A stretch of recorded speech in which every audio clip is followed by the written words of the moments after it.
What is going on, everyone? I am Steve. Where is this? There it is. Hashtag Team No Sleeves. Welcome to another Thursday night chat. We're going to be hanging out, talking comic books and reviewing them. Before we do that, though, let's set that intro.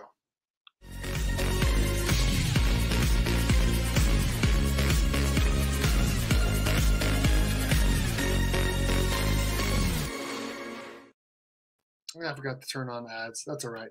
Let's bring in the panel. First up, we got a new guy. What is up, Ryan? What's up? Excited to be here. Read a lot of comics this week, so let's try to talk about some of them. Boom. Boom. Next up, we got a dude wearing an awesome shirt. Berk. How's it going? Dude, it's going well, man. It's going well. Actually, it's going so well. We're going to open the little gift pack that you sent me. Oh, you got one of those? I did. I'm like, you got it in. I didn't mean like you got one. I was aware that I sent you one. Yeah, I've been trying to kind of keep up and hear when people get them in. Before we go any further, I do want to say that tonight's Thursday Night Chat is brought to you by comic_book_pressing on IG. If you ever need any comic books press, make sure you guys hit up Eric over at comic_book_pressing on IG and use my promo code Berk54. Get free shipping back to you on your first order. A link to Eric's Instagram page is in the description of all of my videos. Again, make sure you guys check out comic_book_pressing on IG and use my promo code Berk54. Get free shipping back to you on your first order. Okay, lots of people in chat. Well, I don't think that many, but lots of people commenting. Hello, Beckerman. What is up, dude? I'm going to see you in a little over a week. Sam, what is up, dude? Paul, hello. You did a great job the other night on that interview with Jeremy Adams. That was a lot of fun. Nadia, a.k.a. Little Monster. Hello. How's it going? Hey, yo, Nick, what it do, man? It's Morphin time, bro. Transition there. Berk, 75. Hello. Oh, as soon as I get through all these, I actually have to say something. Stephen C. What's up, man? How's it going? Paul Rogers. Hello. Gene Malo. Hello. I do want to say also we're going to be drawing for the Berk box tonight for October. As long as you were entered to win it, as long as you are a family tier member, which you can do by hitting the link below to join the Berk Family 54 Comics YouTube channel. As long as you were a family tier member by as late as a week ago, you were entered to win this month's Berk box, which I will show off here in a little bit. It's a pretty decent box, I think, at least. And yeah, we're gonna be drawing for that tonight. I want to open this. I already got it open, so let's see what we got. This is from Mark, Legion of Comics, for joining the Legion. What'd you call it? It's the Legion. Yeah. All the tiers are named the Legion. Okay, makes it easy. Yeah, I just changed the capitalization. I didn't realize I needed to have them different named, or you wouldn't be able to tell what's what. So I had to change one to capital L or all capitals or something, but that threw me for a curveball. You sent me a couple of things here, dude. You sent me a couple of things. Oh yeah. All right. Paul Rogers is in the chat, right? That yes. Bigger thing that's in there is from Paul. Okay. All right, here we go. Make sure that was not included with the channel membership. I was wondering. I was like, okay, all right. No, that's an A-OK from Paul that I threw in there. Okay. Well, that's awesome. Thank you. Let's see here. Did you look at the back of it? Yeah, I will in a second. Okay, I'm sorry. Thank you, Steve, for joining the Legion. This is truly the greatest community there is. Your support of the channel means more than you know. Hashtag We Are Legion with a awesome signature.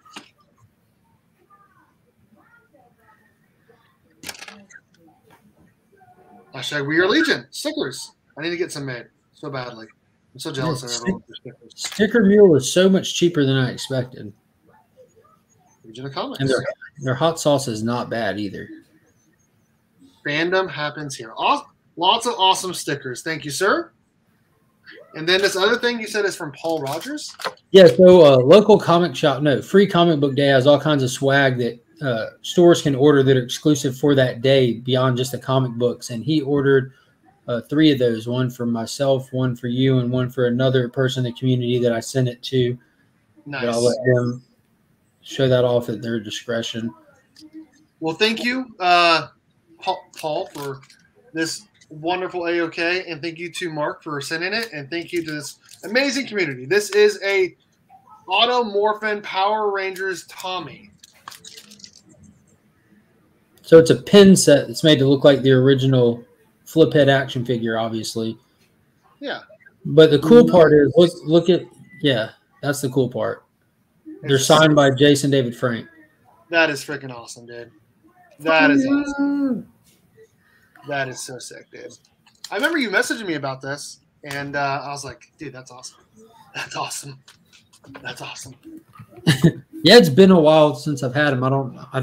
I'll ship stuff out and forget that they're sitting there and stuff, and I'm bad about shipping stuff out. Me too. I have actually just started packing Ryan's AOK, so I was showing it off to him. Actually, I didn't show him the books, but I showed off that I showed him the books without showing him the books. Thank you very much, Paul. You are amazing, dude. You are amazing.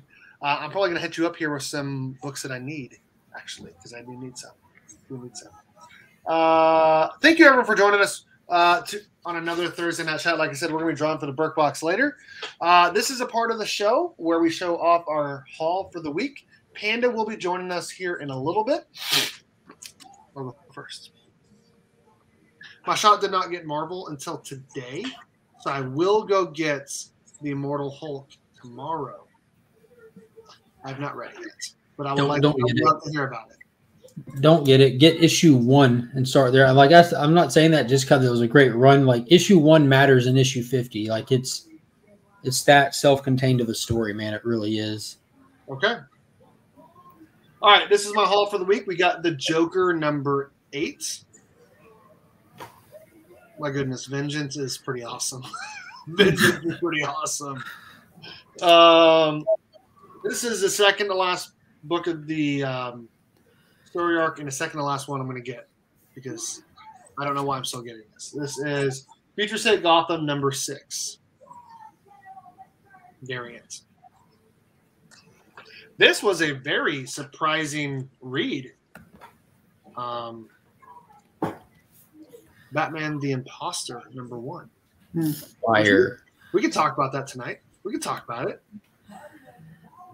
And I'm going to read this as soon as I get number 15. And from Beckerman, this is Firepower 16. Came out a week ago. I read that last night. And then Mighty Morphin Power Rangers number 79, also known as Power Rangers 12.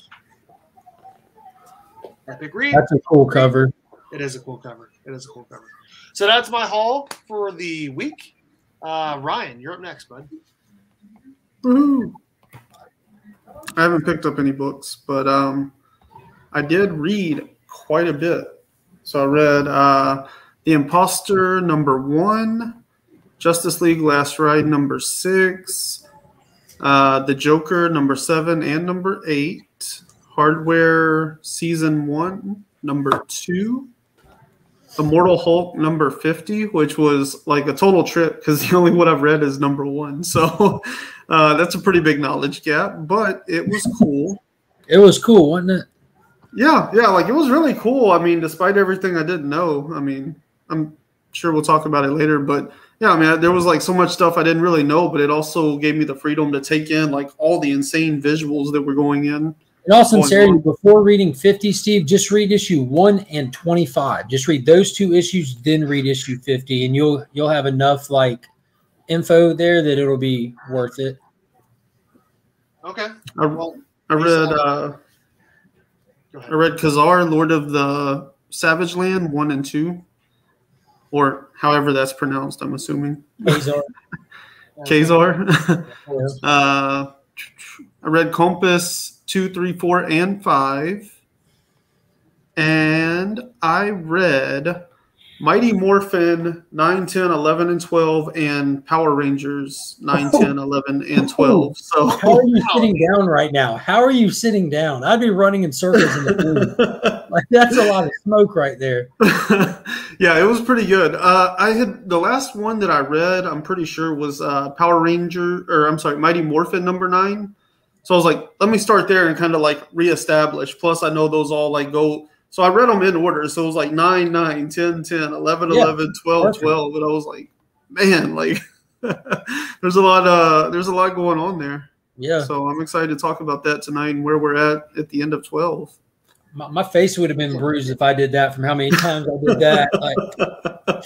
Like, It's got both of them have got really good. they have Mighty Morphin is still where they're really doing all the content dumping right now, but Power Rangers is gotten solid. And then The only one I didn't really care for, and I think y'all kind of said the same thing, was the one about the cat. The cat becoming a ranger. Yeah. it has a name, Ryan. Is it Yale? Yale? Yale, yeah. I don't know. It's like a stupid name, so Yeah. I don't really care about it. I like Well, Z. I think that's a cool name, but I am not into. I'm also not sure that's his name. I'm pretty sure it's 11 because all of those androids have number designations. Could be, but I don't know. I like Z. I like how Z plays into like all the Z's from Eltar, you know, which like that's a terrible creative decision because I cannot remember any of their names for crap. I'm just like they all Zardis, start with Z. Wolfram, Zaya. But all the new characters, I can't remember them from nothing. The other ones we've been reading for a year now. We've had 3, Zordon, Wolfram, and Zardis, and now they're throwing in 5 more in one issue. Come on. Yeah, Mark and like all those Mark- little kids. I can't remember their names either. Yeah, Mark read Firepower last night. And it was fire. Absolute fire. That was fun. Is that make sure you guys check it out. It was the one chip challenge, and then they read a book after. Firepower #1. Mm-hmm. Is that it? Is that it, Ryan? Yeah, that's all I got. Cool. All right. I've got to pick up my copy of Power Rangers tomorrow. Immortal Hulk #50. ASM 76. I don't know if I'm going to pick up a floppy or just read digital. And Batman 89. I plan on reading digital just because I'm a glutton for punishment. Then as far as physical, that's a bad book. It just is. As far as physicals go, I've got the finale to Strange Adventures that I'm excited to read. I have Joker #8 that I'm not really excited to read. I hope like it delivers, but I don't know. That first story arc was great. The second one's kind of losing me. Superman and the Authority wrapped up. I did read this. Let's see. Batman the Imposter #1. Read that. Wow, that was good. Justice League Last Ride #6, as well as the cover of the week, Justice League Last Ride #6. And then I picked up a back issue and read Unborn from Frankie. Second Sight Publishing from Frank Second Vogel. And this was phenomenal. This was a bad A read right here. Highly recommend anyone checking this out and doing your research before you cast judgment so you don't look like an idiot. Did mine. That's why I'm just now reading it. Hey, Panda Boy. What's up, guys? That's all I got for this week. But yeah, read that last night. Fantastic. Power Ranger mixed with aliens was the perfect description while it still feels completely original somehow. It was cool. I like it. I like it a lot. Panda, are you ready? Because I hope so. I just put you like full speed. Hey, Panda, I like your shirt. I'm ready. Okay. What's going on, man? Yeah, I got nothing. Once Hell again, yeah. I didn't go out to the LCS, but I was able to still read those comics and stuff like that. So, what is going on, guys? Is he holding Goldar's Sam, head? dude. Yeah, That is awesome. he's chopped it off. He's standing on top of the White Tiger Zord, and he's got Goldar's chopped off head on it. That's amazing. I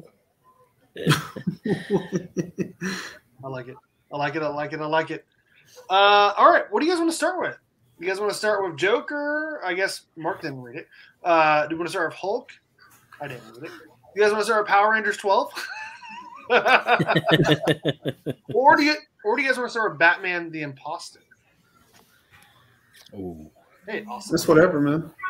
Like I said, we're gonna be drawing for the Berk box here in a little bit. Probably around 9:30, I'd say. Probably around 9:30. We'll be drawing. So, yeah. What do you guys want to talk about? Which book do you guys want to talk about? Power Rangers 12 or Batman the Imposter first? Did you read Last Ride, Steve, or just the ones that you picked up? I read issue 1 and that's it. Yeah, I know, right, Panda?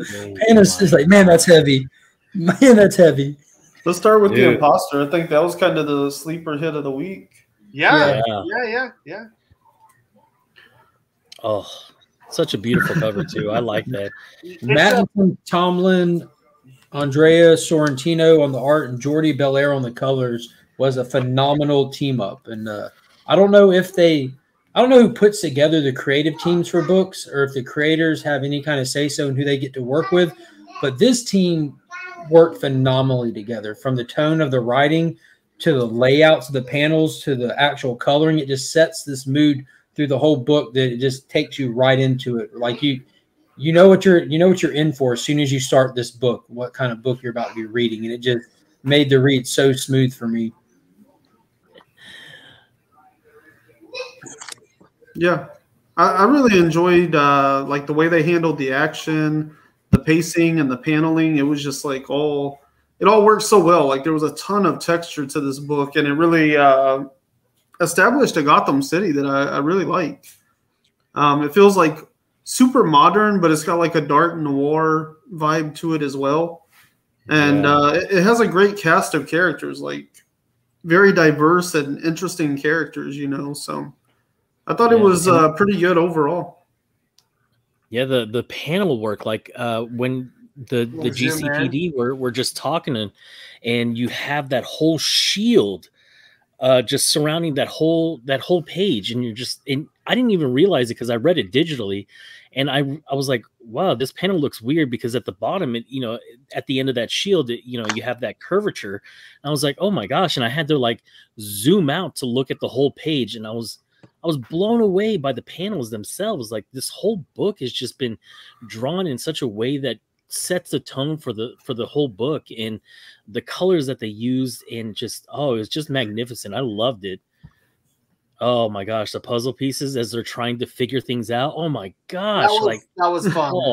That was fun. It was nice to see like in the mind of someone other than Batman, but then also see Batman at the same time, like trying to figure it out. Like they're both trying to figure it out at the same time. And it was really interesting, for sure. And obviously it's a Black Label book, so it's not canon, and so they can do certain things. And obviously Jim Gordon is no longer on a police staff. In fact, that was interesting because this is only between year 2 and 3 of Batman, and Gordon has already came and went. Like he did good things with Batman for a brief time, and then there's major ramifications from that across Gotham, and from the tip top all the way down to the street level. It was really cool. Yeah, I agree with that 100%. It was really cool. And then they made you think that Ratman was going to be Batman, like just for like a little bit, maybe a couple pages. Like, oh, Batman's going to be Ratman. The other Batman, I should say, the Imposter, is going to be Ratman. And then you see that it's not. I don't know. The art was like you guys said, very interesting. The way they did the panels, it felt very. Sorry, what I'm looking for. Some panels felt very dry, and other panels felt like this panel right here looked like a Jock. Like something Jock would do. Oh yeah, with that silhouette and everything. Yeah, for sure. Just I don't know. This felt like, what is the name of the book where it's a Batman and his name is Bruce Wayne, and he reads comic books and he thinks like he's Batman basically, and he's got like this monster that goes around like Batman doing his bidding. I forgot the name of the book, but it's a Batman book obviously, and it feels like the same art from it. Yeah, I agree with actual Drac there that Sorrentino does some of the best page layouts. Like I think that's who did Primordial as well, which was just mind blowing with the way that he did the layouts in that, where like just following the panels, you can feel your brain opening up to the story itself, just trying to keep pace with the imagery and stuff. It was phenomenal. Like, man, I'm all in on that Primordial. The story was great, but the art is just captivating. And it's not necessarily the quality of artists. It's like we were talking about the layouts, like how creative he's doing that. Like whether you have the words or not, you can feel the plot moving. Oh yeah. And I thought one thing was cool with this imposter was like this is kind of the same era that the upcoming Matt Reeves Batman film is supposed to be set in. The same like Bruce has been on the job for X amount of years kind of time frame. And you can also, at least for me, I can see some similarities and kind of more basic pieced together suit in this, where it's not like that high tech, sleek, functional suit. It's more like you see the shoulder pads and the gear on it, kind of like in the upcoming Batman film. And then it's like Sorrentino kind of leaned into some of the imagery, like that right there. You can go back and look at the Batman trailer and see Robert Pattinson sitting there with his mask off, with the smoky eyes, just sitting there like stewing, just being all Batman-y. So I really feel like that was a smart move if that was the direction, because it's helping bridge that gap where it's not going to be so foreign when we get to the movie. And this wasn't so foreign just from seeing the trailer. It already started to feel natural. Like I know where we're supposed to be reading this. I thought that was cool. Yeah, I thought that that opening, I don't know if it's opening, but that early action beat, like that whole thing felt very like Matt Reeves as well. You know, like it felt like the way I feel like the Planet of the Apes action stuff was done, especially in that last one. You know, and kind of what I expect to see in the Batman. So. Yeah, I feel like this really bridged the gap on a couple of different levels. That's it. Batman Creature of the Night. That is it. Boom. Big shout out to Sector 2815 there. Boom. That is it. Yeah, it's a 4-issue series that it took like a year and a half between issues 3 and 4 because the writer got real like had to go to the hospital for like a long Did Jeff Johns write it? Yeah. I love Jeff Johns. Came in early. I was interviewed on Monday. Actually, is friends of Jeff Johns. So, shout out to Jeremy Adams again for coming on the channel. Birds of a feather. That was a really fun time. Talking to him about the Flash. That was a good time. But yeah, I'm like halfway through this book. I'm like, it's not that interesting, right? And then it starts turning, and as the more you read it, you're like, okay, this is getting more and more interesting. Despite the fact there's not like any action, hardly any in this book at all, outside of like the first 10 pages, maybe, when he's talking about what he was doing at night, which I thought was a pretty cool thing, you know? I don't know. I really enjoyed it overall. There weren't a lot of fist flying, I'll give you that, but I feel like this book was stacked, like absolutely stacked with action, whether it was direct on panel or off, because you have that major chase in the beginning. You have the whole scene with like the Rat King and everything, with him getting stalked by Batman himself. So you have to imply everything that's going into that. Like, at least for me, it was easy to extrapolate all the stuff that went into these scenes, like all that whole detective page with the puzzle pieces, like seeing that lay there and then trying to figure it out. Like my mind is expanding into the events that caused it and everything. So this book was packed for me when it came to action or dynamic moments, at least. Like, again, you're not seeing directly fist flying, but dude, it was packed for me. And it was a cool angle too, with the 1%ers of Gotham getting affected by the street level crimes that Batman was stopping. Like, how is it affecting moving up the food chain? That hasn't really been addressed on that level or detail yet. The only time it was ever addressed was like in year 1, right? When he's going around to the 1%. That was more the crime families too, the rich crime families. Not like these are like legit businessmen too. Yeah. I thought that was kind of interesting. Definitely liked it.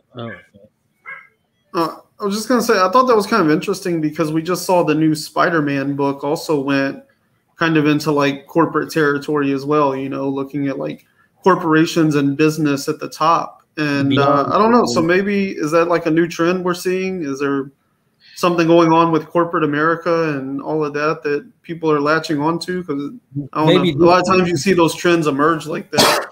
Next week, the trend is hell. Like, wait till y'all look at the books coming out next week. That's the trend across the board. Shazam, Suicide Squad. Oh, you're right. It's the last Shazam book. Dude, everything next week all has to do with hell. It's crazy. Death of Doctor Strange. You know what else is next week? The con that Panda and I are going to. Yeah. I'm excited. It's a really small one, but it's gonna be a good time. It's gonna be a really good time. It was a really good time last time. You think JP is gonna go back, or I don't know if JP is gonna go, and I don't know if Mike V is gonna go either. So it might just be you, me, and Becker. Yeah, I'm excited for that, man. It's gonna That sounds like a trade up. I'd be in for that. If Becker's there, it's got to be a good time. It is. Right. It is.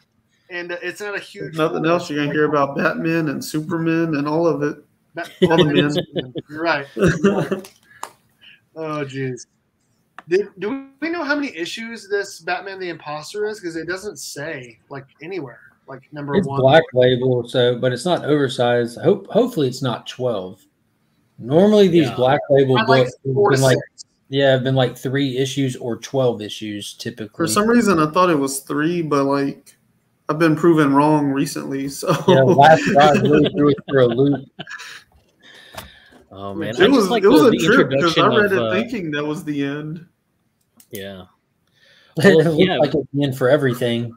Yeah, right. Especially with him just sitting there meditating, and all of a sudden, Detective Wong shows up at his door. Like, oh man, like the way that she figured some of this stuff out, just the way that you're going through a storytelling of another detective going through the same kind of detective work that Batman would go through, and you see her actually talking like, okay, maybe it is the 1%ers, but what if it's because he's trying to, try to insurance fraud kind of thing. You know what I mean? Like the whole reason why all these things are happening to, Wesker's, plans or whatever is because maybe he's trying to destroy his own company to bank on those that insurance and stuff like that. So she's working all these angles and she's talking to everybody. She's getting doors thrown in her face or slammed in her face and stuff like that, and she's still going about it, man. It's just, I think it's just been amazing. This was just a very, very well done comic that just took me by surprise. And I know the pacing that Berk was talking about, just kind of how he thought it was kind of slow in the very beginning. I did, but I kind of felt where I knew where it was kind of going. So I was like, okay, maybe it's not this action packed, kind of comic, but an actual kind of detective comic that we know, Batman can be. And that's something that's not highlighted enough is him going through his detective work. And so I thought this was just a really cool introduction to this kind of Batman that we're going to get, which is that low tech, like, of course he's got those, how many, like $12 million worth of motorcycles. Motorcycles that are just hidden all around the city. I thought that was interesting because we never get to see logistics of stuff like that. Like, how does Batman get from here to here? Like, how is he able to get from one side of town to the other side of town? Like, nobody thinks about things like this. And the high tension metal zip cords that have been set up across buildings randomly, like they're trying to track where they're coming when they're going up and leaving, that he's pre-setting the wires through the city so that he has a high-rise path that he can take on his beck and call. That was awesome. Shout out to Flo Dameron for the $4.99 super chat, dude. I really, really appreciate you, dude, so much for supporting the channel. You are awesome, and you're stoked for the Zdarsky Batman series. Okay. Yes. All right. Well, honestly, I'm stoked for anything Batman. Obviously, everyone knows I'm a big Batman fan. But thank you again for the $4.99 super chat, dude. I really, really appreciate it. And, we found out that it is a 3-issue miniseries, and there's a link to it I put into the chats. If you want to read about it, it is from it features unexplored ideas from Matt Reeves' The Batman film in this 3-issue miniseries. Before we add anything else to this discussion, it's time to take a sip. It's time to take a drink. Hey! Hey, what's up, Dave? What's it like in that guys? time? How are you? What up, dude? Oh, mountain time, real time. Yeah. Oh, you made it to Colorado already? Yeah, I'm in Denver right now. Dang. Oh, wow. Dude, you went from Minnesota this morning? It was East Chicago, yeah. And all the way to Denver in one day. Yeah, it was I think it was like 560 miles we did today. Yeah. Did you see Carlito today or yesterday? I forgot. Yeah, it was yesterday. I like how Carlito was taking all those pictures of you. Yeah. Yeah, Carlito's like, that's a well put together dude right there. Dave just relaxed shopping just makes me feel like I'm lazy just looking at him right now. Dave, What's Yeah, up? yesterday I left East Chicago and then I stayed in Omaha last night. So I drove from Omaha to Denver today. Nice.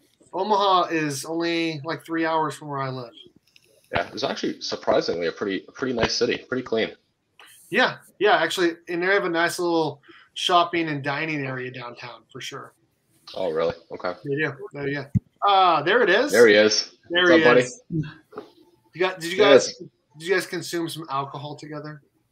No, I only had an hour and a half there in Des Moines, and then we had to go. So it was pretty just like that was our only stop for the day.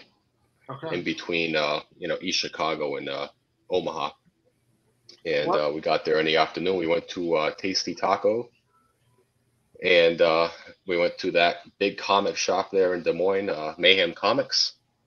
Showed me around there. It was actually a really nice shop. I took a little bit of video on it. I have to do some editing, and then it'll be up. And I ended up buying one book this week for Comic Book Day.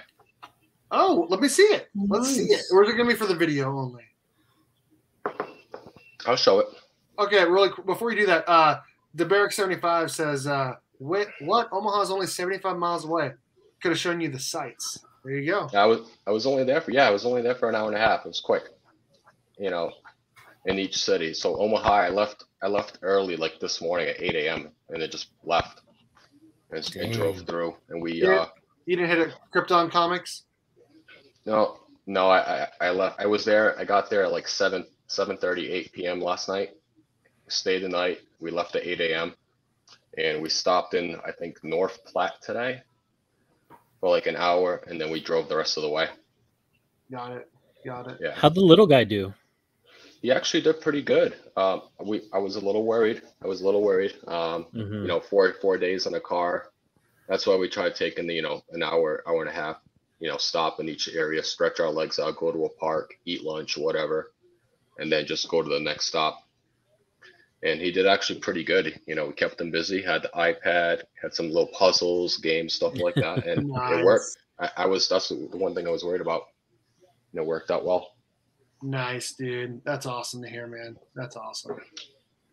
So let's see this book. So I was not planning on buying any books there because it's tough for me to carry all the books with me, because my SUV is like packed to the gills with moving stuff.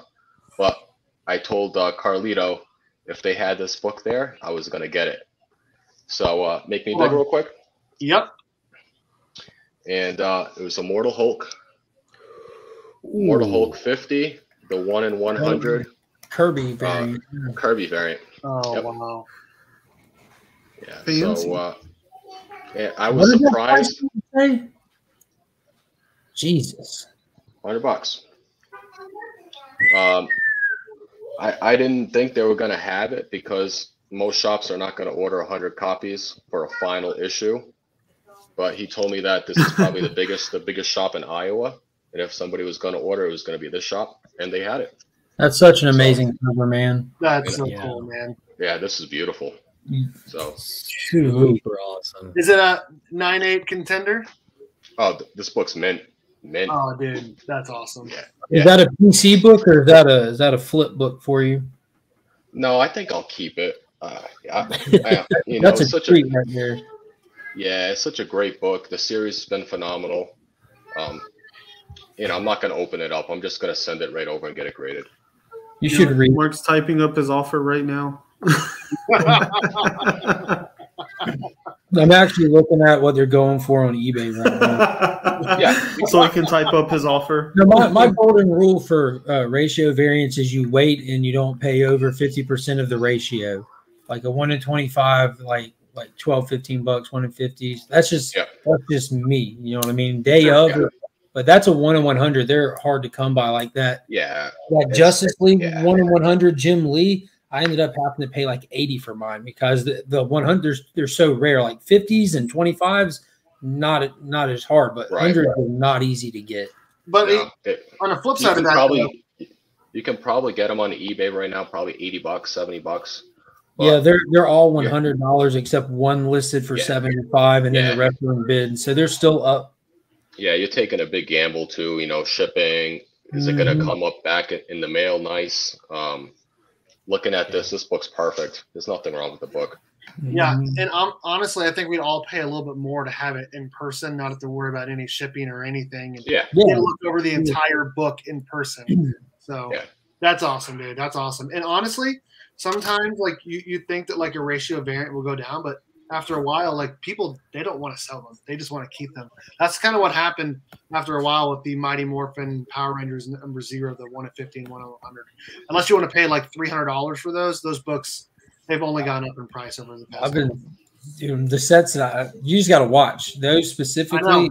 There's idiots out there. I've scooped up so many for the last 2 that I picked up of the 1 of 100 of the 1 of 100. One I paid 47 and one I paid 56. Minty fresh. Yeah.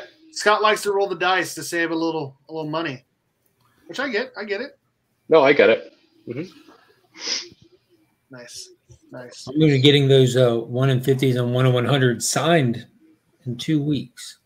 Oh, man, JDF. You know, me and my wife were talking about it. I'm having to do window bags, so I'm not letting that psychopath have free reign on my book. He's not writing on no visors that I own. Oh, dude, that's where I would get it. I'd get mine in the visor. Hell no. There's the reflection of the Zords are in the visor. I'm not letting him ruin that. I would like it there. Right in the middle of a book? No. Yeah. There's a trade dress on the bottom left of those books, and his signature can go right on the bottom right to balance out. They keep the symmetry of the book, and you keep all your sweet Goni Montez art untainted. Everyone, I don't know. Well, I know people like those visor cigs. I don't know why that's the trend on those. I don't know. Speaking of Immortal Hulk, should we talk about it? I want to hear about the book. Hear about why I should go and get it. I didn't get a chance to read it because I just got here, but I'll read it tonight.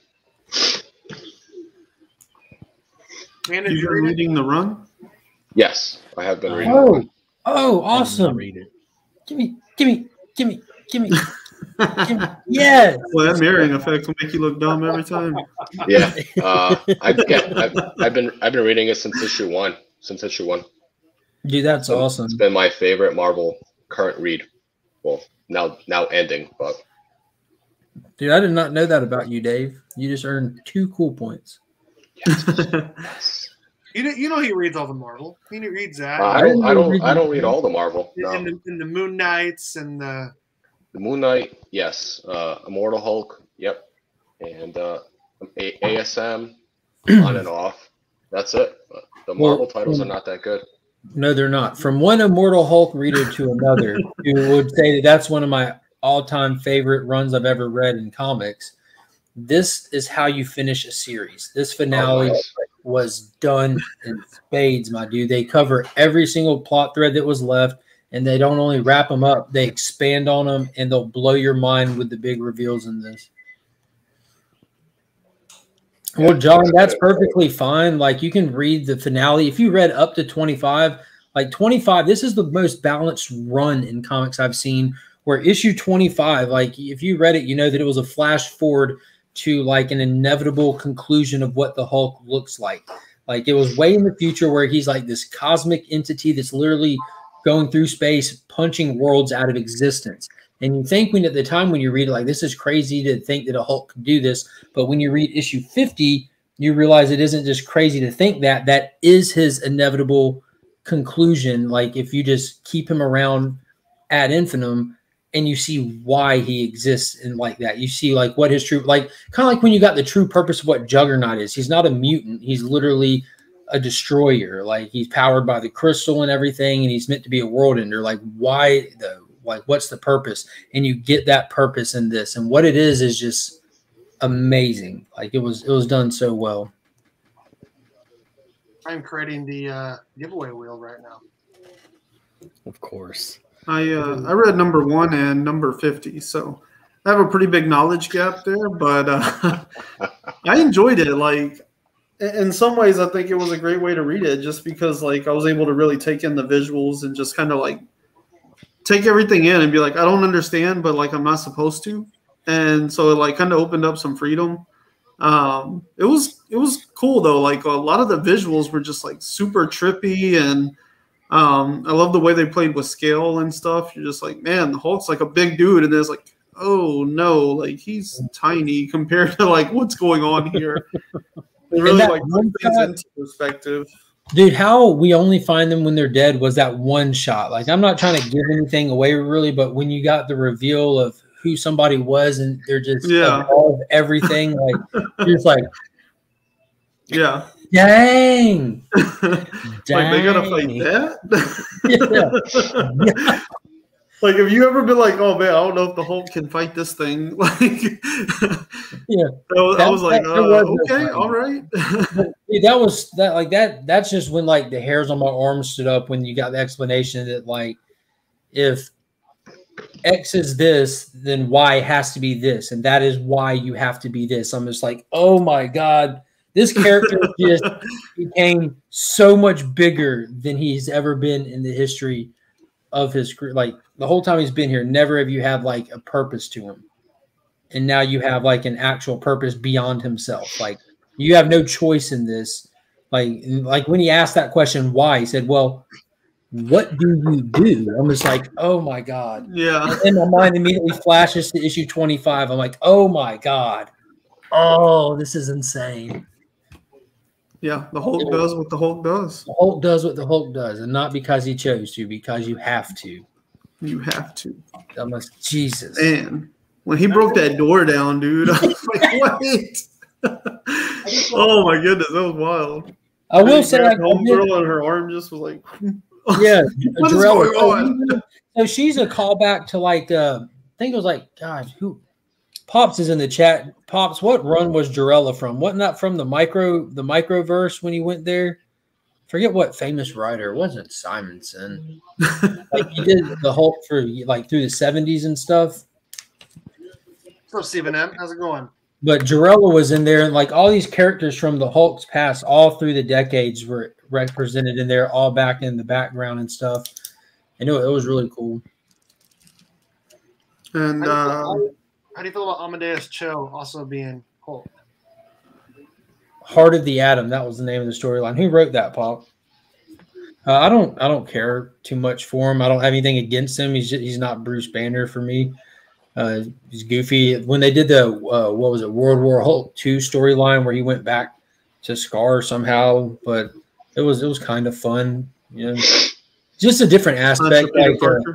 Like you read. Well, you read the end of this. You know how like how Reed Richards is like, look, I might be good at science, but when it comes to this gamma stuff, it's actually not even science anymore. It's something beyond science. And there's only one guy on the planet that I know that can deal with this stuff, and that's Bruce. Maybe one more. And you know, and that's when you had to get like Sasquatch there, who's in like Leonard Sampson's body. So that's what's cool about the Hulk for me. It's not just Bruce Banner. It's that aspect of like the whole lore that comes with him and everything. That's what's so appealing to me. And with that, you don't get all that with Amadeus Cho. You get a different perspective from his life that I just don't give two craps about. That makes sense. I didn't know what, like, some people don't like when like their favorite character gets someone else to them, like whether it's Spider-Man, Peter Parker, and I don't know, whether it's Miles Morales or Ben Reilly or whoever. You know, some people only like a specific person for a specific character. Just thought I'd ask. Well, you know, that's the thing with Hulk though. Like, there's so many like actual different versions of him. Like, I still like the Joe Fixit version. They lean into that really cool, like with the whole like with Las Vegas and everything in there. Mm-hmm. Like, that's still a really cool aspect. It was just Amadeus just. I don't know. I don't like that. Vegas, Las Vegas. Las he always Vegas. corrects me.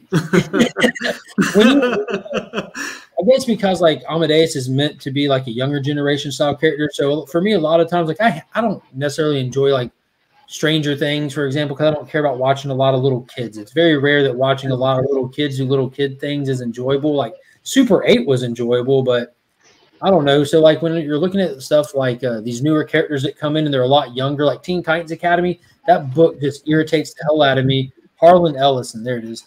But that, like watching little kids be little kids through the eyes of adults. You have adults pretending to be little kids in literature and stuff, or young hip this and that, or we're on those sets, dog, or whatever they said in Eat the Rich that was ridiculous. Like that stuff just stands out and annoys me. That's kind of how Amadeus is. You know, it's just you have someone way older than the character they're writing doing it, trying to pretend to be young. You know, I don't know. Well, that's why I like Wally West, because he used to be a kid, but now when he talks, he doesn't talk like a kid. He talks like an adult. He's got a wife. He's got kids, and I can relate easier with that and stuff. And I'm not the biggest fan of Wallace, but he's only been around for a couple of years. So I just prefer the original Wally West more, but I don't know. Yeah, I don't dislike Stranger Things. I'm just not naturally drawn to it, Carlito. Like I've watched it. That first season was phenomenal, and I just can't get myself to care enough to get through like the tail end of the second season and beyond. Yeah, I don't blame you. The same way. I watched that first season like 11 times. And then like the second season, I made it through half of it. I'm a huge fan of 90s nostalgia and 80s nostalgia, but for me, go watch Slither, like that comedy horror movie that plays into the genre in a different aspect. That I've watched a million times. That movie's hilarious. I don't know. Shit, like I said, Super 8 was fantastic. I loved that movie. That movie is criminally underrated. Mm-hmm. I totally agree with you, Ryan. I love Super 8. What was Super 8 about? Really People hate on that movie. What is Super 8 about? Why? That's the J.J. Abrams movie that's like a callback to almost like E.T. and Goonies combined. And Super 8 was a type of like handheld home camera back, like one of the early ones. And it's these kids in the 80s that are out trying to make a movie, and they witness a train crash. It was a government train that crashed, and there was a monster in the train that gets loose. And the way that it's handled and played out was fantastic. Yeah, it was so Spielbergian. It was awesome. Mm-hmm. That movie had so much heart to it. Like it just nailed the characters in it, from the kids to the adults. Wait! What did you say? A train crashed. Mm-hmm. It was a government train that was traveling. It kind of sounds like Zack Snyder's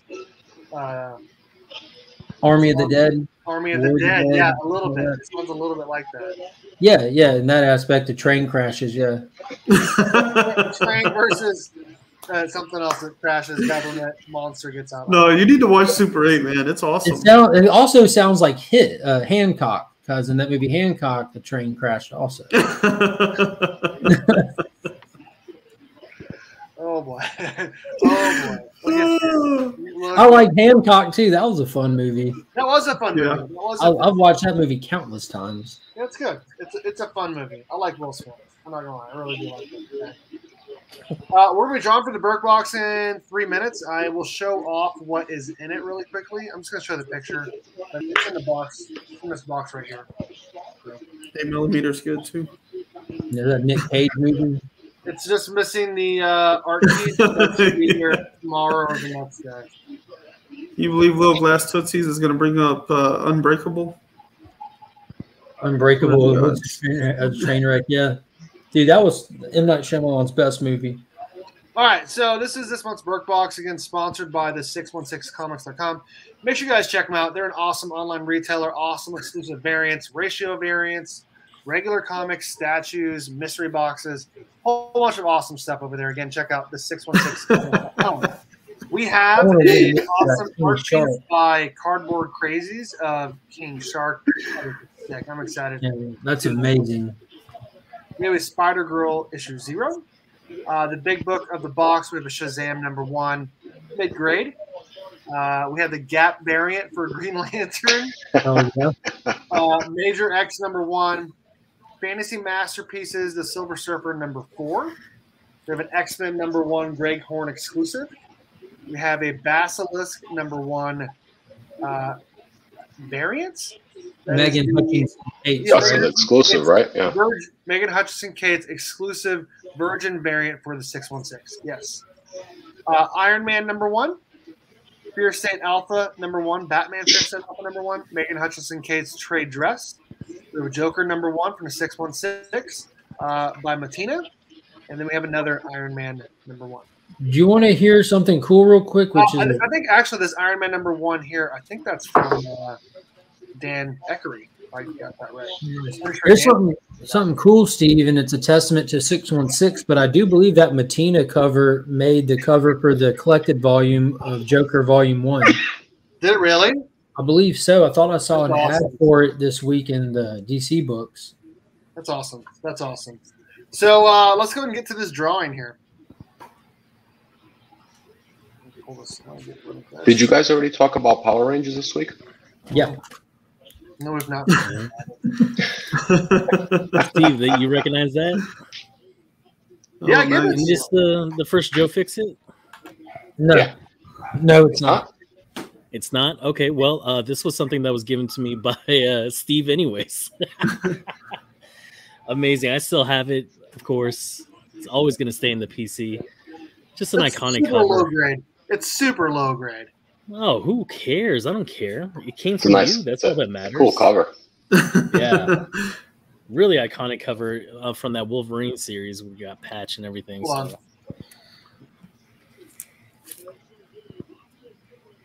Yeah, I got my light, so it's glaring. Show off. It was definitely loved, though. Yes, definitely loved. I can't remember what I got that price at, but it was relatively cheap. So Don't I don't see see any any underwhelmed. Dinikas. Very underwhelmed. Oh, now you're just. Oh, yeah. There you go. Is that Todd McFarlane's? First Joe Fix It. Okay. Oh, there you go. All right, let's do this. 347. Oh, you're welcome, Carlito. You're welcome, brother. I got that for a great price too. All right, here we go. These are everyone that is entered to win this month's Berk Box, again sponsored by the 616. This is everyone in the family tier of the Berk Family 54 Comics YouTube channel. 31 names: Panda, the Berk, C-List E-Man, Selwyn, Rob, Paul, Robert, Mark, Dave, obviously, Mike Eckerman, Tyler, Carlito, Morgan Wine, Cadrano, Austin, Chamorro, Paul Rogers, Drac, Warlord, Chip, Scott, Nick, Dan, Chris, Jimmy, Jonathan, Jeremy, Jade, Slot, DJ Links, Hoser, and Legion. How many times should we say? I was about to say, did you really take me off the wheel, Steve? No. What I did is I went from the top and I went to the bottom of everyone that's a member. So you're the first family tier member. You're the last For one. those that don't know, Steve threatened to take me off the wheel tonight in our conversation earlier. I did. You're talking blasphemy. All right. How many times do I want to shuffle this? Just 3, man. 3. Should have said 54. So I just click the white in the middle, don't I? Yeah. Yeah, All right, anywhere, here we go. really. This is for Or you this can press Control box. Enter. Good luck, everybody. I mean, the instructions are right there. Hope everyone has the best luck reading this. I really want that King Shark print. Oh, the Berk. Yeah, Eric. Nice. Nice. Congratulations. Congrats, sir.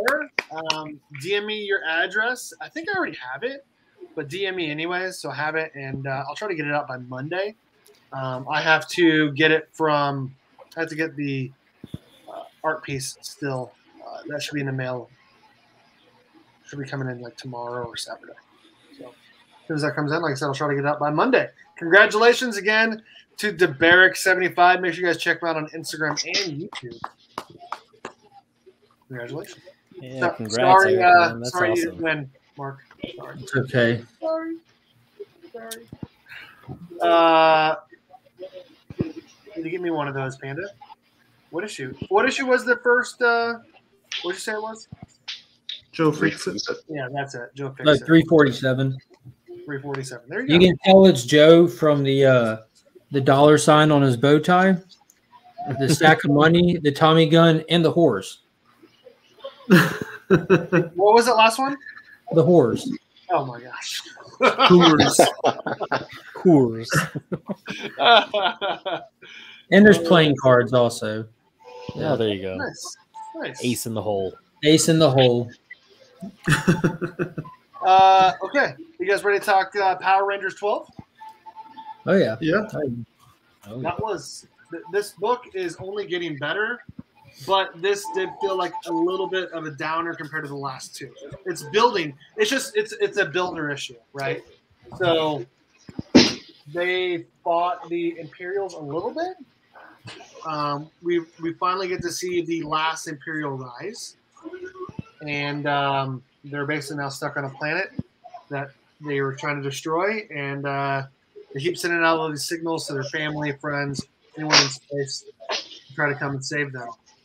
And they keep trying to call out to the other emissaries, even though they're like gone. So I don't know if they're trying to do that. But man, I honestly think it was just a plea for, just a desperate attempt to reach anybody. And so they were trying for anybody. I didn't think it was just anything that was significant that they were trying to reach out to, the emissaries or anything like that, just knowing that they're gone. I mean, I think they were just trying to reach anybody at that point. It was like a seance. They were trying to communicate with the dead. Yeah.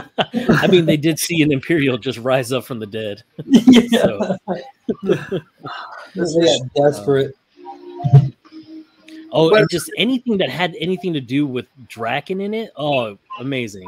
Yes. I love that character. It's just amazing. Yes, I agree with that. Was this the issue? Because I know we talked about it when Dustin was on, when we were explaining it to him. And I guessed that Draken's face was messed up because an Imperial touched him. So that was confirmed. Yes, it was. We get the full, why he looks like he does. And I love how it just shaved his head for him, afterwards as well. Like when the Imperial touched him, he was like, "I'm going to give you this scar and a haircut." Right? It's like using Nair for your barber. But I do like how the look of his suit looks like now with his Black Dragon outfit and stuff like that, and it's got this. Oh, it's just like beaming off his face, like when you see where it, where the Imperial touched him when he morphs, it's just like energy coming out of him. Yeah. Carlito, you are funny. I will say, I'm happy to see that the last Imperial is purple. That's cool. That's cool. Yeah, you would be. What's that? So you would be. Yeah, I know. Okay, so at the very end of the book, a blast comes down and knocks them all down. Or actually, I think it comes from the Earth, doesn't it? Where's it coming from? Came from the sky, didn't it? Didn't Yale? Yeah, I thought it came from the sky. No. There's it looks like they're like here. No, you're talking about when everything got destroyed. That was the ground. Yeah, it's a ground. It's coming from the ground. Like the volcanic eruption. Yeah. You're talking about when the Imperial hit the planet, set the bomb. But then you're right. So we do see a blue thing basically come down, and we get meow kitty cat as a Power Ranger. Yeah, that was lame. Yeah. I mean that goes back to three issues ago or something like that. Yeah. In the temple. I could have done without it. I could have done without that. So. Yeah. That was lame. I'll be honest. That was lame. I didn't like it. Yeah. Yeah, I mean, it was inevitable. It was obviously coming whenever Yale found the morpher, but it was still just as stupid as I expected. I would have almost liked it better if they had pulled the turbo move and just whenever the cat morphs, it turns into a human for no apparent reason. Yeah. My whole thing was all the way up until now, Yale has just been a cat. He's been a big cat. He's not dumb for a cat, but he's just a cat. But then in one issue, they kind of try to embed in us that he's got this excessive sense of loyalty to the one he cares about. And because he has that sense of loyalty like a dog, he's now capable of being the Blue Ranger, and that's just dumb as hell. I agree. I don't think they should make an animal Power Ranger. Well, even though I do like cats. Alien, we have aliens all through the universe. Why would you make just a tiger for a tiger lynx thing a ranger? Yeah. I would have been more interested if they went a Conan route or something, and he just turned into a battle cat or something. He's got, But like they're trying to make him into like a full ranger on the team and stuff. Like that's dumb. he I just morphs hope and they already kill him has off. that Does he horseback get a thing on vote? him. You know what I mean? Like when they're making decisions, does he get a I need vote? one. I need Right. the Meower Rangers book. Like they're like, How are we does gonna how go? does he cast his vote? You know, all right, he's Yeah. in. All right. Yeah. Like, guys, we have to have a unanimous vote to go to this planet to save it from genocide, or go stop this catnip plant from burning down. And now you're stuck. You know, now nothing gets done. I do agree that they could have done a way better job. They really could have. Maybe they'll kill them all off during the war. Well, it's funny you say that. 'Cause I was talking to Brent today, and I said between Matthew Cook and Yale, we have two newly developed disposable characters that you can let die. 'Cause I've been saying this periodically for a long time. We have to have a Ranger die soon. And not that I just want to see a Ranger die, but these books aren't just throwaway kiddie books. They're not at this point. So someone's going to die. Someone has to die. And they're not going to kill Trini off. That's hollowed ground. That's in bad taste. And no one wants to see any of their beloved favorite Rangers die. And I hate to say this, I don't care who's out there, but if Trini were still alive today, that would be the Ranger they kill off, because no one was ever like, Trini was my favorite Ranger.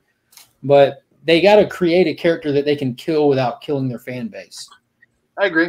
Yeah. I agree. I love her in the books. I'd be very upset if they kill her off there.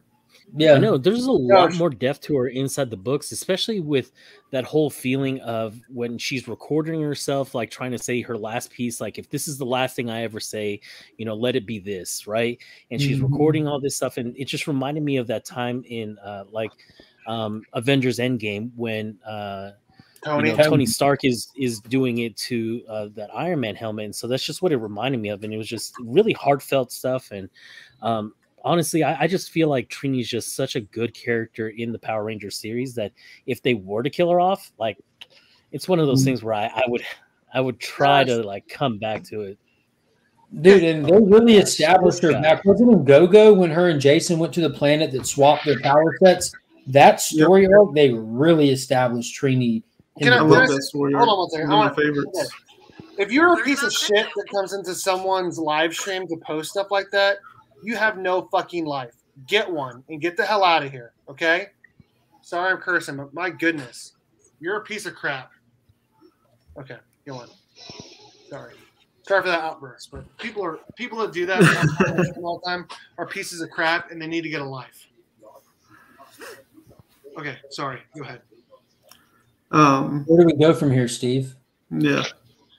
I do not mean to cuss, but that pisses me off every time I see people that do that. Now, do you? I'm just talking, but do you think that the character Trini in the comics is as good as she is because she passed away in real life? Do you think that they did that purposely? Give her the depth that they gave her? I think they all have depth at this point.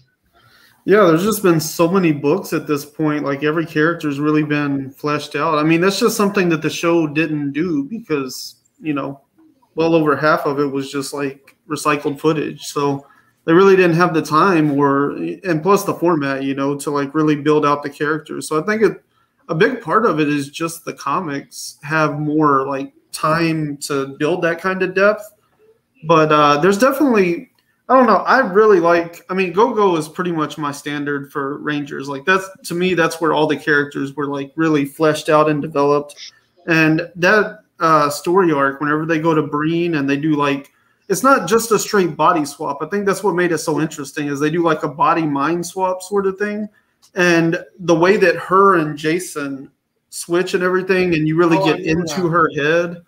Like it was just a really cool story that really explored those two characters and like what could have been, I was a little disappointed they broke them up after they came back, but I guess you always got to go back to the status quo.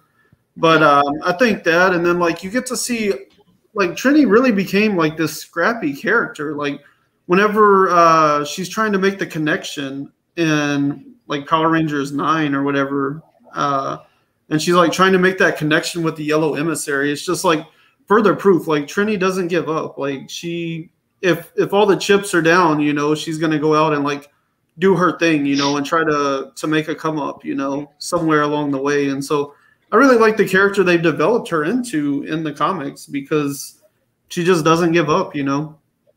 She has like a real strong like sense of true north. I agree. They have been everywhere lately. I hate it. I hate it. But this book was it was good. Not as good as the last few for sure. Yeah, I agree with that. What you said in the private chat there, Berk. Yeah, it's possible. I don't know. It's just stupid. They're a piece of crap.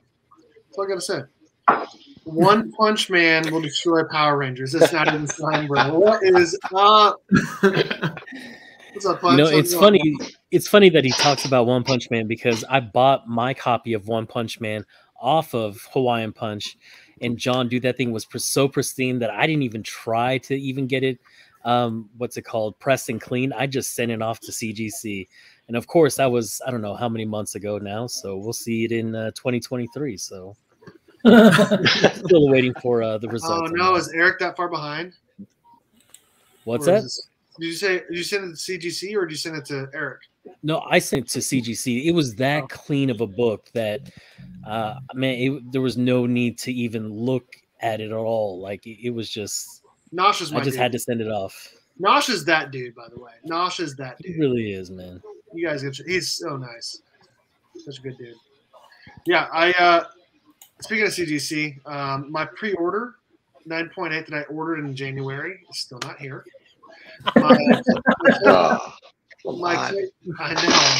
My Clayton Crane books that I did not fast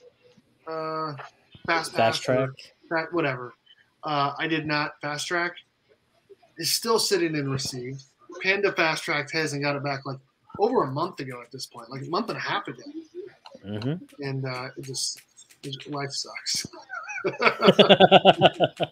I hate how slow things are at CGC right now. It's terrible. Absolutely. Yeah, and it's weird because like I don't know if you saw JB's post, Discovery Bay.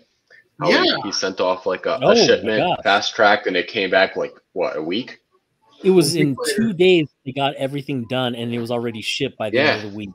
Well, there's been books sitting there for like a year almost. It feels like. I think that CGC is playing with their receiving operations right now because a lot of people are putting up a lot of all kinds of different inconsistencies, and there's no way a company of any kind of caliber would be in the predicament they're in and not be trying to find different methods of doing things. Really, they're just that crappy. They got to do a better job. That's all I got to say. They got to do a way better job than they're doing. Amazon will probably open a grading service pretty soon where you can get it air drone in like 4 hours. I'll go with it. They need to hire more people and get things going way faster, especially considering the fact that they up their prices. You can't up your prices and then have worse shipping times like that. Well, they did hire like 75 more people supposedly. I guess 80 was the magic number. They should have hired 80. I guess so. They need to do a better job. It's horrible. I don't like it. Yeah, I don't think it helps either that people are submitting 25 to 50 books at a time either. No, I think yeah. More so than ever before. A lot more people are doing their what is it? Their pre-screens. Their pre-screens. Right? Yeah, they're doing a pre-screen now. Everyone's doing it. In fact, I was gonna do one. which there's nothing wrong with that. It's obviously compiling to a massive list. They should honestly they should cap it at 25. But I see why they should just cancel all that extra crap and put everyone in the same line and get it done. CGC's just like keep sending us it. We'll keep raising the price. Just keep sending it, and then you'll get it back whenever you want. We'll take your money though. We'll take your. They have like 25 years of guaranteed business sitting in their warehouse. I mean, yeah, it just shows an entrepreneur's wet dream. If they were truly overwhelmed with books coming in, then they would have put a halt on submissions. And they're not doing that. They're not. Whereas all their stuff you send all the stuff to a PO box as well. Have you ever thought about that? Have you ever stopped and thought like everything goes to the same PO box for them? Mm-hmm. They have to have a whole post office building for stuff that shows up every day, right? Like in all sincerity. They need to hire me. I can break some legs and bust some heads and get those books turned around. Oh shoot, Nosh! I wish they would, man. I wish they would, bro. Seriously. If they hire Nosh, then I'm definitely getting back a CGC slab with some teeth in it, and I'm okay with I always see people that are like, what grade is it? It's a very nice grade. Very nice. People that don't know like grading and whatnot. PO will ship that's effing nice. whole truck to your office if you have the volume. I bet they have their own, like you guys said, I bet they have their own PO box. Like No, they do. Like that's their address. You ship to them, right? Their address is the PO box.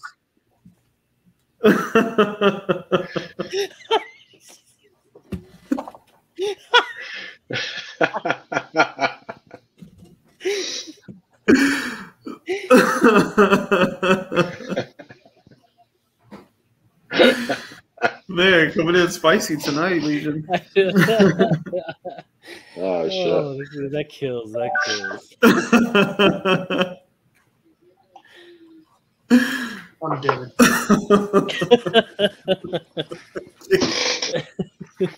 Oh man. I am thinking about sending something to CBCS just to try it out. But Might as well send it over to PGX too while you're at it. You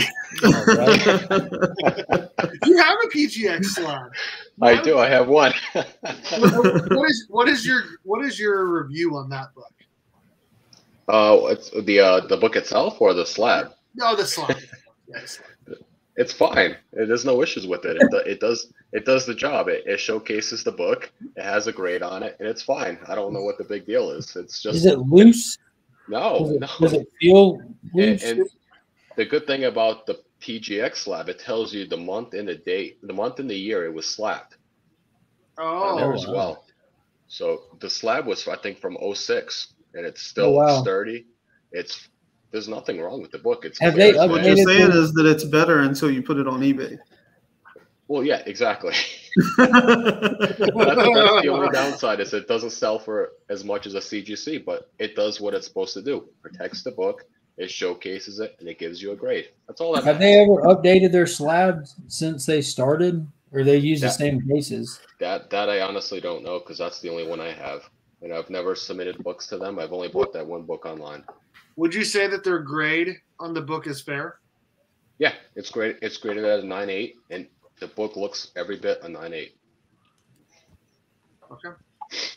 But the only thing I can do is crack it and submit it to CGC and see if it gets the same grade. That's the only way you can see it. Yeah. What book is it? It's Adventures of Superman 500, the Platinum Edition. Oh, nice. That's awesome. So, and did you get it for a reduced price because it was a PGX, or? I did. Yep. And if I probably, cracked it and submitted to CGC, I'd probably get it triple the price. There you go. Well, only because of the label it's on there, which is crazy. What's up, Mark? What's up, Mark? What up, Mark? Multitasking. Looks like you were just doing one task. Eagles. No, I'm trying to get something put together for Justin that me and Justin are working on. From Justin's comics. Man, I just sent him a whole bunch of comics to get, and I've been talking to him about all this. Amazing dude. So amazing. So he's like one of my new channel sponsors. So I'm getting the promo stuff ready to set up on the channel because he's doing he's taking submissions right now, and he's I don't know how many people know, but he's been quiet in the background teaching himself the art of cleaning and pressing for over a year, quietly doing it. Like if you know him and talk to him, like you've been like he's not like secretively doing it. He just hasn't been like, hey, check this out, let me do it. He waited till he got his craft down pat and he started showing his skills off to the local people and shops that he deals with. And they saw what he did. And the first time they saw examples of his work, they just handed him a stack of gold. like not golden age, but just handed him like big boy books and said, "Can you work on these for us?" And he just right out the bat. So he got to where he's like ready to start taking submissions and putting it out there. And me and Justin have talked for a long time. So I love Justin. He's a great guy. Other than being big into sports ball, which is just, I feel like we just can't connect there, but yeah, right. Like, yeah. He's a Bills fan, so I appreciate sports ball is about the only sports reference I understand. So. Wait, Ryan, have you and him ever hung out? Like in person? Who, Justin? Yeah. Mm-mm. Don't you guys like live in the same city? You guys live in the same city? Yeah. You're basically but he lives like I live on the north side of Houston. He lives like on the north side of Houston. So like not that it's not we both live in the north side of Houston. So yeah, he lives like almost an hour away from me. Oh, almost an hour away? Oh my gosh. Yeah. Like it's probably like 45 minutes to an hour. Houston is bigger than the state of Rhode Island. Yeah. No lie. It is. No, it definitely has more population than it does in Rhode Island. Yeah, we're like the fourth largest city in the United States with the third worst traffic. Yeah, it's the city itself's larger than Rhode Island. It's crazy. I'd say it's the first worst traffic. I hate going through Houston. When I went to Houston the one time I did, I was 18 years old, or maybe no, I was 19, and I was like, "What the hell did I just get myself into? Why did I decide to do this? It was horrible." We also have like no zoning laws, so like you could fly in, and on your way from the airport, you'll see like restaurants and strip clubs and churches like all right next to each other. Yeah, I believe it. Don lives in another country. It's called California.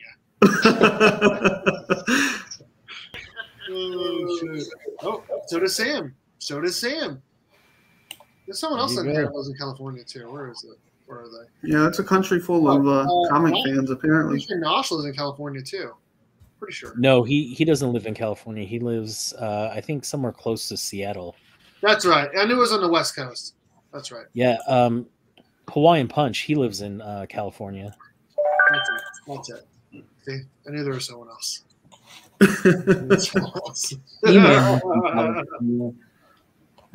Oh, shoot. Yeah, any other books we want to review? I guess Joker. Did anyone else read Joker? Oh, yeah. Except for me? I read 7 and 8. Dude, I live in Indiana. I live in Kansas. So does Adrian. Mm-hmm. What do you think, Ryan? What do you think of Joker number 8? 7 and 8, since you read the last two. Yeah, I thought 8 was better than 7. I agree. I really like the detective noir elements of like the early issues, and that's kind of where this book should have ended. It got into like this really like action espionage thing, and like I like James Bond, that's fine, but it's not really conducive to like Gotham or Detective Gordon, you know, like he's not really like an action star, and that's kind of what it's turned into, and it's just, I don't know, it's just not that great if you ask me. It's pretty obvious at this point that the Joker is never going to die. Like they're not, DC's not going to let the Joker die. The title is called The Joker, so all these people that want to kill him, it's not going to happen. It's just not. There was, yeah. Despite how badass Vengeance is. I was going to say, like, there was some cool stuff with her, but again, it was just like over the top action. Like she like rips the door off of a car and uses it as a shield and stuff. And she ripped the lady's arm off. Yeah, she literally ripped the lady's arm off after she broke. Yeah, she just like sidestepped her and then like grabbed her arm and just like pulled and ripped it right off. His face is like, oh my god, that just happened. Hey, what's up?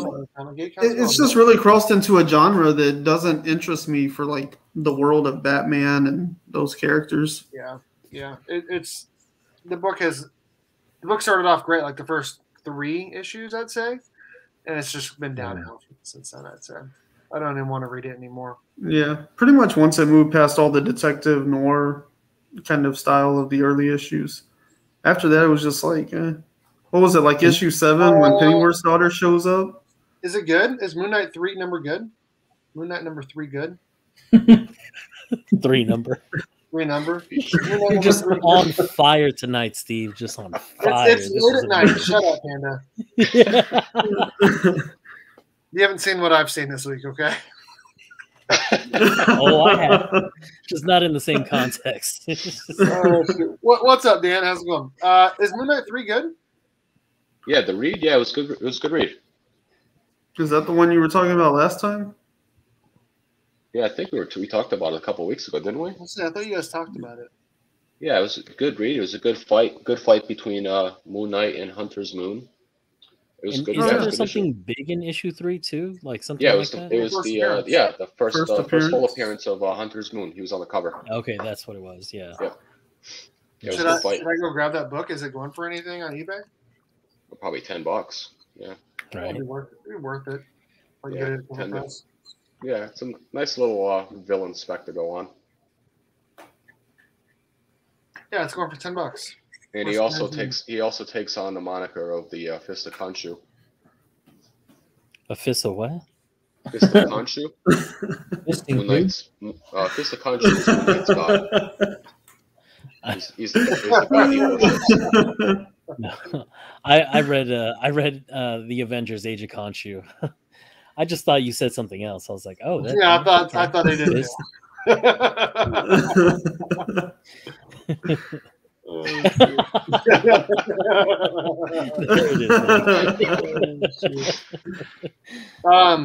But back to Joker. I don't think I'm going to continue reading it.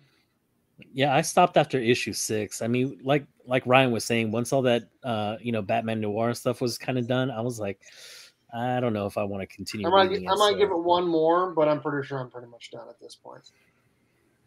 How long is that supposed to be? It's an ongoing. Is it a maxi series? It's an ongoing.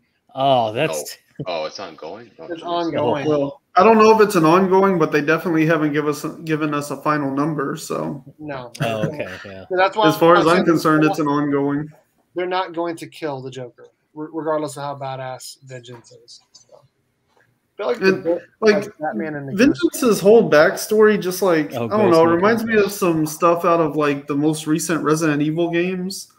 Like they break into a lab and it's just like a bunch of clones of Bane, and she's like, "I was born from a test tube," and like all this crazy stuff. I'm like, why? Like, do we really need all this? We've all been there. I would have loved it if she said something like, "I was born in a test tube on Monday. I was grown." Just like Solomon Grundy did. Solomon Grundy. I would have loved it. Another reason why Stargirl is so fantastic. Oh, is Grundy on that show? Dude, he is amazing. Oh, Solomon Grundy's on Stargirl? Since season 1, episode 1. Oh, I love that character. I gotta watch it now. Wow, all the things you said about that show, you just sold everybody on it, apparently. Yeah. Now, to Steve's defense, like that show is like big for its britches. So when it comes to stuff like Solomon Grundy, like the special effects, don't expect like what you see. The special effects are bad. No, they're not. But when you have certain things like Solomon, I will not take trash talk about that show. But they're really good. But there's certain things like Solomon Grundy that's like a very big character to do that shows it's like TV show special effects. When it's like the staff or people's powers and abilities.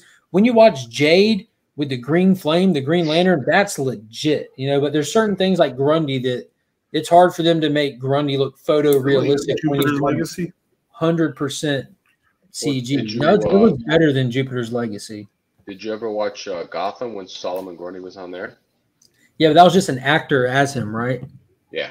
Yep. Yeah, like they went full Grundy in this. I'm talking like 8 foot tall, 4 feet wide, like full on Grundy, man. Like chains around the neck and everything too. Like he's got the ripped up clothes like he's supposed to have. He looks like he came off the pages. But granted, again, it's very CGI'd.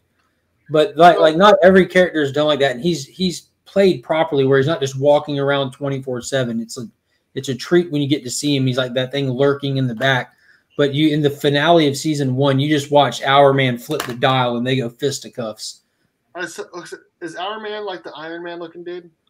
He's a dude in the all black suit with the hood up, and he's got the literal hourglass on his chest, and it's Miraclo, and that was what the original Hourman developed, and he can flip it over, and it gives him 1 hour. He's Superman without the flight and the heat vision, you know. Well, who's the guy that's in like the Iron Man suit, the Hulkbuster suit or whatever? No, that's Stripesy. Like, okay, so back in the Golden Age, you had like the Star Spangled Kid, who was like the first Starman. Then the second generation, that's when he got the Cosmic Staff, and he had a sidekick named Stripesy.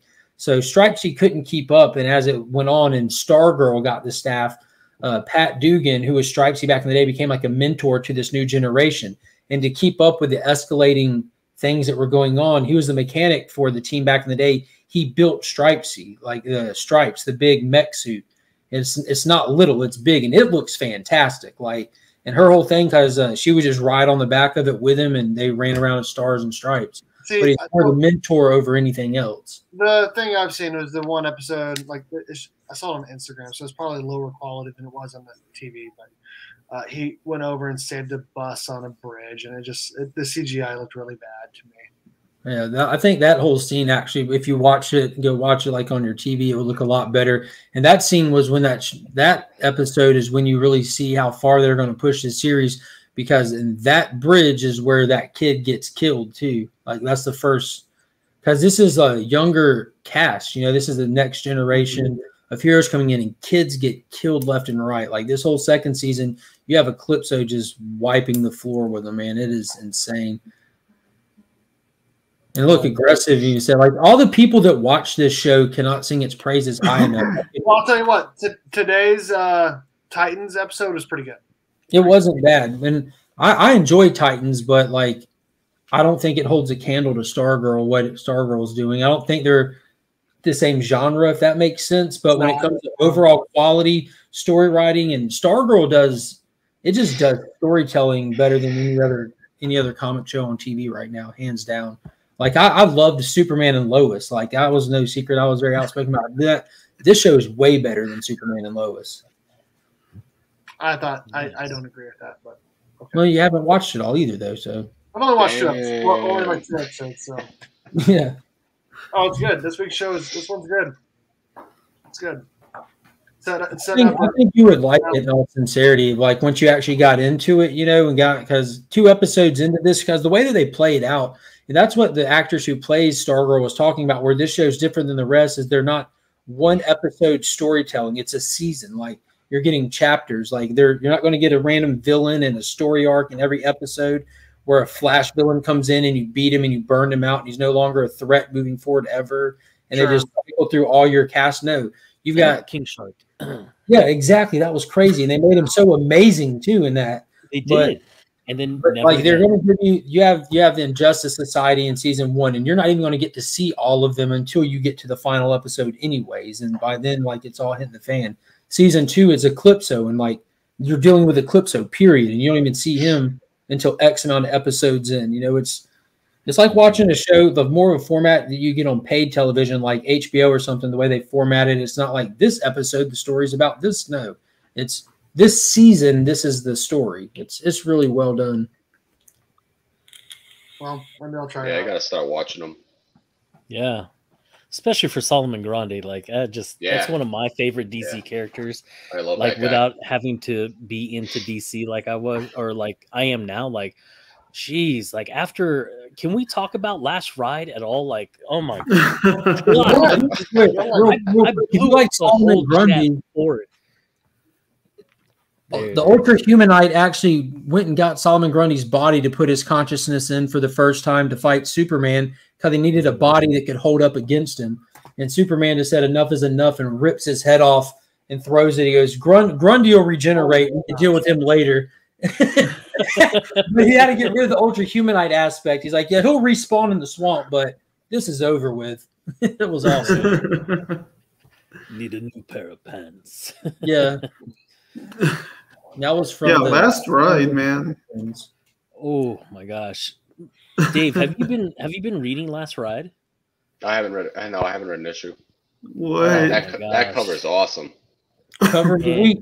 Yeah, that's an awesome cover. Cover of the week for me too.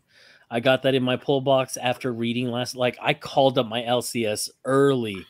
like, because you guys know that I was blowing up the chat with the whole last ride, like, and I was telling Mark, you know, I was just so blown away by the storytelling. I mean, Chip Zdarsky, like, I should, you know, of course, you should already know Chip Zdarsky is just an amazing writer, and so, Oh, absolutely. you know, yeah, and so when number 6 came out and Ryan said that he read it, I was like, okay, you know, I'll give it a shot.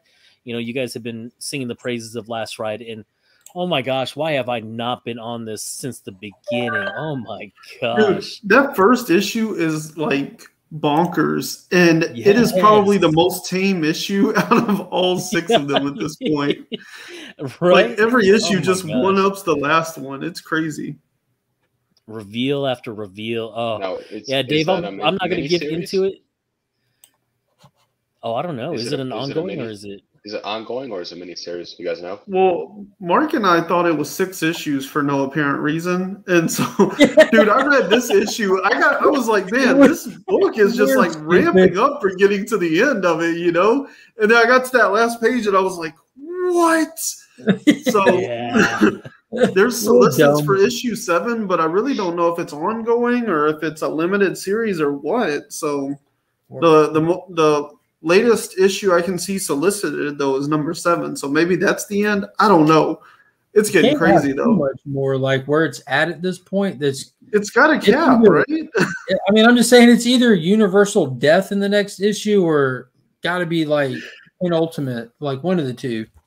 Okay, so where does this stand in continuity? Is this? Are you ready?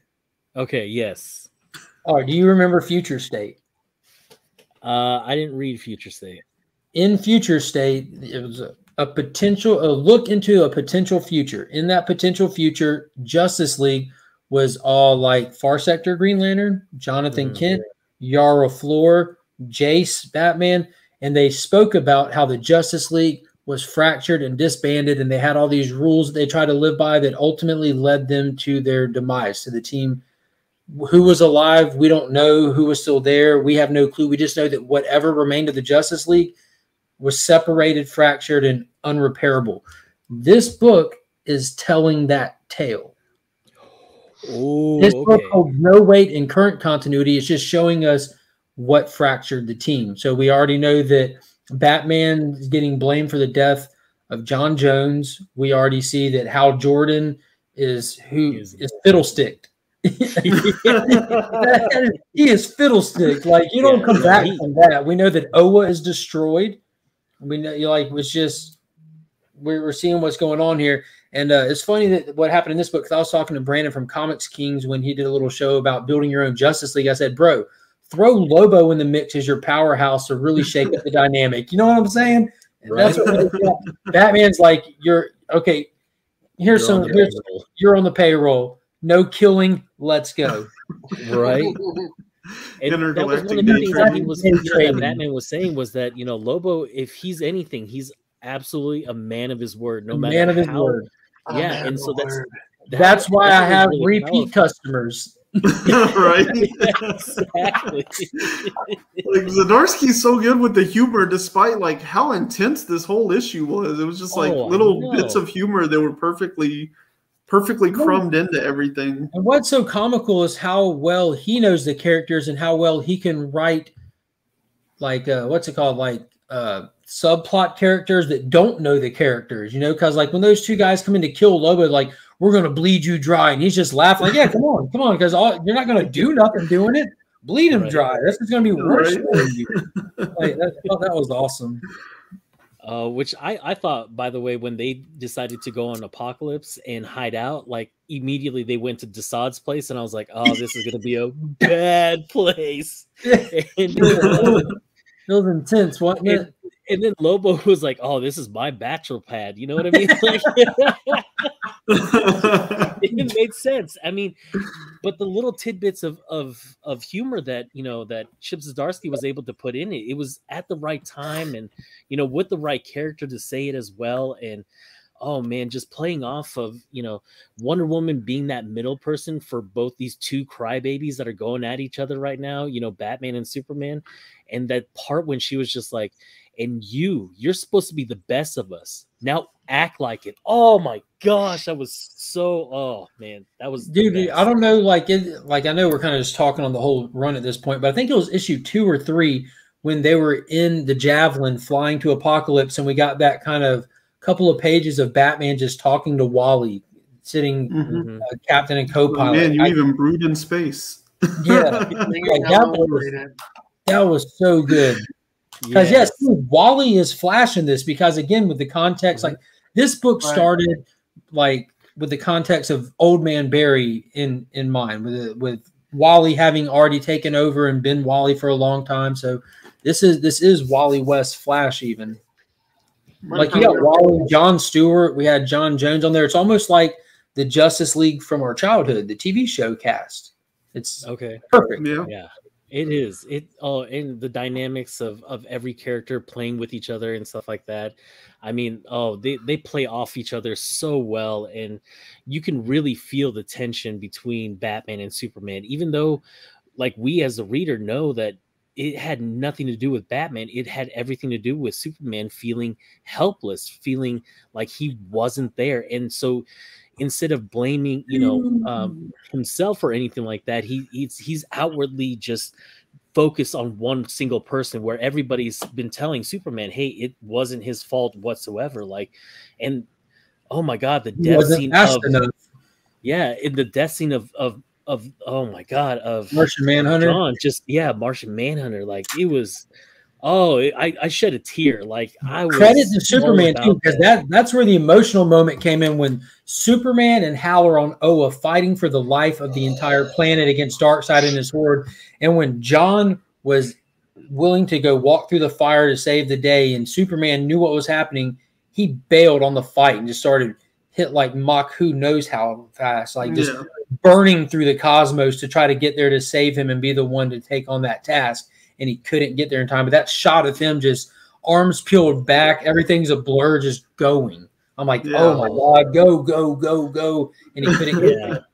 But that emotional speech that John gave before his life ended, oh my gosh, that killed me, because it's like, what would you say to the people that you have attached yourself with now that you call Earth home?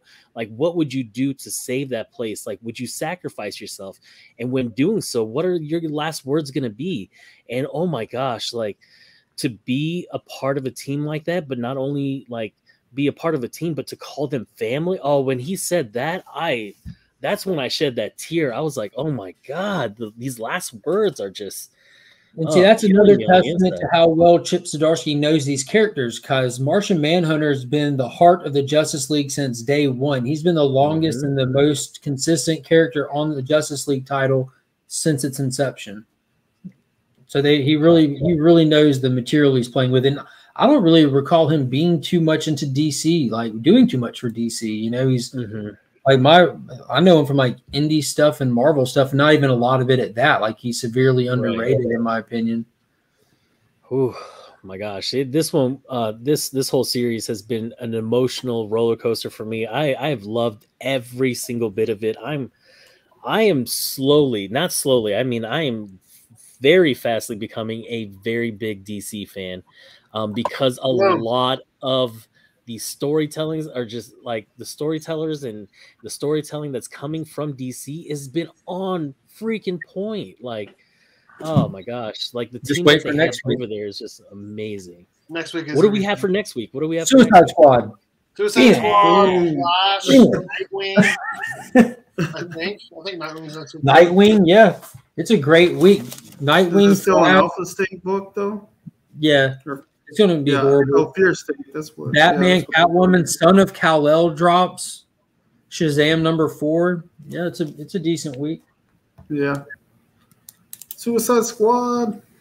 Yeah. Man, I called that book from out the gate. I was like, this is going to be fire.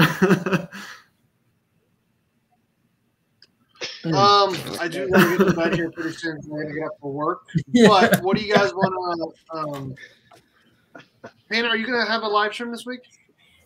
Actually, yeah. So this week, what I'm doing is I'm going to be doing something a little different. Me and my best friend Jake, who I've known since the 6th grade, we're actually going to be hosting a Amazon Prime watch party for for anybody that's got Amazon Prime or has the movie, we're going to be watching Monster Squad together. So we're going to be doing that, and I'm going to see how that all works out. If it works out, if I get a strike, whatever, I don't, it's just something experimental and something fun that I can do. And just, you get to see how me and my friend hang out. Like, this is, not somebody that I've met through the community or anything. It's somebody that I've actually grown up with. Yes. Monsters. Oh my gosh. So Wolfman's got nards, dude. And that's still one of the craziest transformations of a person going into Wolfman. It's so iconic to me just because I remember it so fondly. So in the phone booth, in the phone booth, yeah. So on Saturday, what we're gonna do around 7:00 p.m. It'll be 8 o'clock real time for Mark. And now you're Mountain Standard Time now, huh? Yeah, so I'm still 6 o'clock. You don't even know what time it'll be. No one does. It's Mountain Time. Mountain Time. You tell time based on altitude. That's crazy. Right. So I'm gonna go ahead and make the thumbnail and everything for it tonight. And so we're gonna be doing this watch party on Saturday. Sunday, I don't know if we're gonna be doing a Sunday mail call and hangout. We did one last week, so if I've got something, I might. But otherwise, the only thing that I gotten through the mail, and this is something that I've been waiting on because I don't have any more stickers, but I got that hollow foil panda sticker. So now I'm going to go ahead and start doing my Whatnot auction. And so the people that are going to buy from my Whatnot are going to get these exclusive holographic stickers. Look at that. Is that a one per store? It's a 1 in 50, right? Whole 50.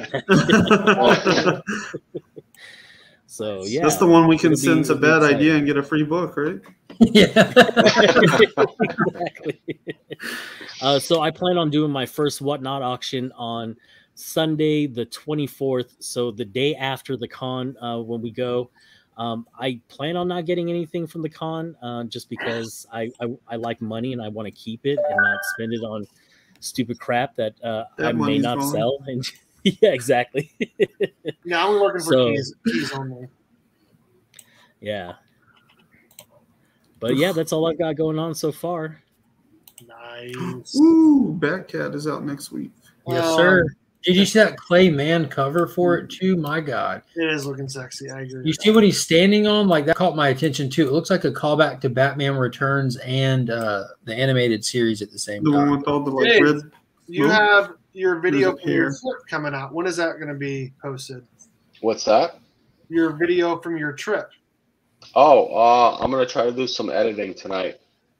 There we go. So hopefully sometime this weekend. Sweet.